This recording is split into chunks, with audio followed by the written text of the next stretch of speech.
Eureka! Nous allons voir ensemble comment peindre du mélaminé.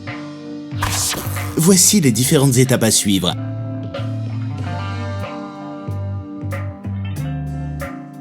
Et le matériel dont vous aurez besoin.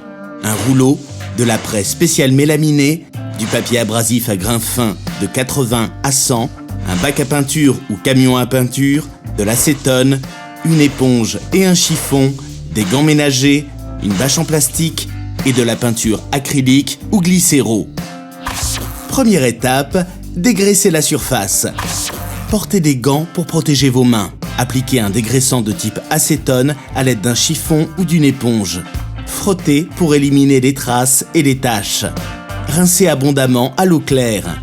Laissez sécher. Deuxième étape, poncez la surface en mélaminé. Utilisez un papier abrasif à grains fins de 80 à 100 et poncez légèrement la surface en faisant des mouvements circulaires. N'appuyez pas trop fort lorsque vous poncez et n'insistez pas trop sur un même endroit pour éviter de creuser la surface. Enfin, une fois la surface poncée, nettoyez la poussière avec un chiffon humide.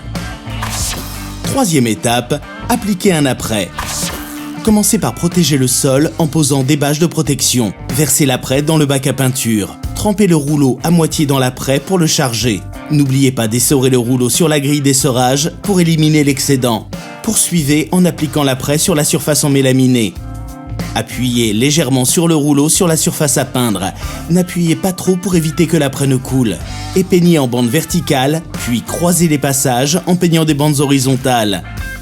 Une fois que vous avez appliqué l'apprêt, lissez en passant le rouleau sans le charger, de haut en bas et de bas en haut. Laissez sécher.